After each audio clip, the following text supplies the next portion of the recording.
অক্ষয় তৃতীয়াতে ভুলেও করবেন না এই কাজগুলো, তাহলে মা লক্ষ্মীর কৃপা থেকে আজীবন বঞ্চিত হবেন। কিন্তু কোন কাজগুলো করলে মা লক্ষ্মী সহ ভগবান শ্রীকৃষ্ণ ও সমস্ত দেবতারা সন্তুষ্ট হবেন? চলুন আজকে সমস্ত গুরুত্বপূর্ণ তথ্য জেনে নেই। কৃপা করে শেষ পর্যন্ত থাকুন। ভিডিওর প্রথমেই জেনে নেই অক্ষয় তৃতীয়া কবে আসছে। 10 মে রোজ শুক্রবার অক্ষয় তৃতীয়া মহোৎসব। এই দিনে আপনি যেই কর্মই করেন না কেন তা অক্ষয় হয়ে থাকবে।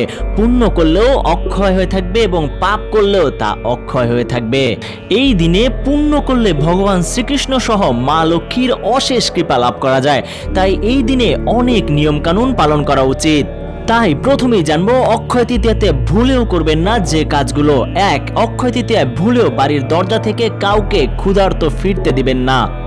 অক্ষয় তৃতীয়ায় সোনা রূপো সহ নানান বস্তু কেনার প্রথা রয়েছে, তবে এই দিন যত দামি বস্তুই কিনুন না কেন কেউ যদি আপনার দরজা থেকে ক্ষুধার্ত অবস্থায় ফিরে যান তাহলে অমঙ্গল হয়।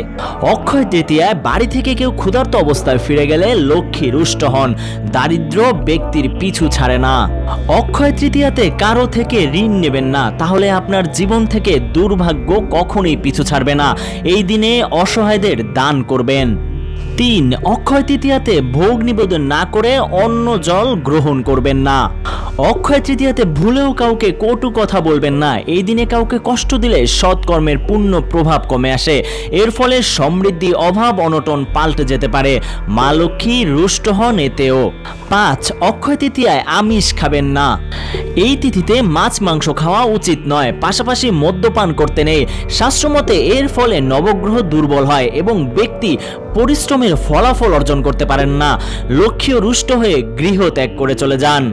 এই দিনে পেঁয়াজ, রসুন, মসুর ডাল, মাশরুম, জুয়া, নেশাদ্রব্য, দ্রুত ক্রিয়া বর্জন করবেন। 7. এই দিনে অবৈধ সঙ্গ, স্বামী স্ত্রীর মেলামেশা নিষিদ্ধ। এই দিনে নারীদের উত্ত্যক্ত করা, কুদৃষ্টি দেওয়া নিষিদ্ধ। এতে করে মা লক্ষ্মী রুষ্ট হন। 8. এই দিনে বৈষ্ণব, সাধুগুরু, গুরুজনদের নিন্দা করা নিষিদ্ধ। এতে ভগবান শ্রীকৃষ্ণ অসন্তুষ্ট হন। এই দিনে পরনিন্দা, পরচর্চা, মিথ্যা কথা, ব্যবসায় ঠকানো ইত্যাদি নিষিদ্ধ, তাহলে মা লক্ষ্মী ও গণেশ রুষ্ট হন। এই দিনে গাছপালা কাটবেন না। পশু পাখি যে কোনো ধরনের জীবকে কষ্ট দিবেন না।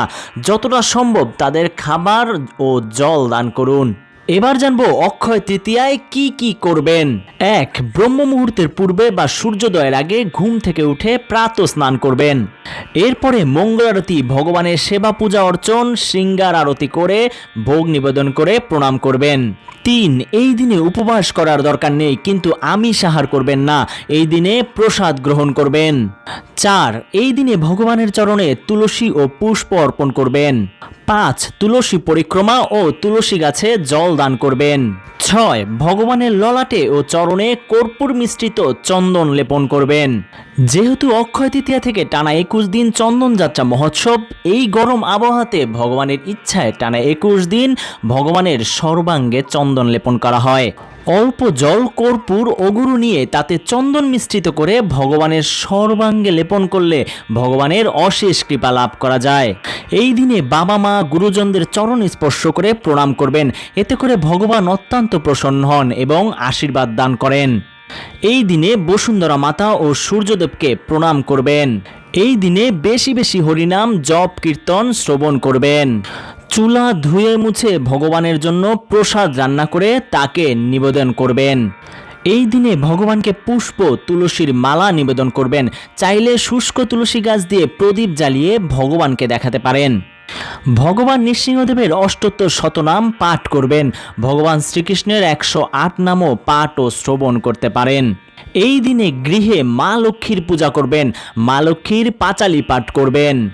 গণেশ পূজাও করতে পারেন গৃহ বা দোকানে এই দিনে, তাহলে অবশ্যই ব্যবসায় উন্নতি আসবে। এই দিনে গৃহ, বাড়ি, দোকান পরিষ্কার পরিচ্ছন্ন রাখবেন, না হলে মা লক্ষ্মী কখনোই কৃপা করবেন না। এই দিনে ঘি দ্বারা ভগবানের আরতি করবেন। এতে করে গৃহের অন্ধকার প্রভাব দূর হবে। এই দিনে গঙ্গায় স্নান করুন অথবা জলে গঙ্গা জল মিশ্রিত করে স্নান করুন।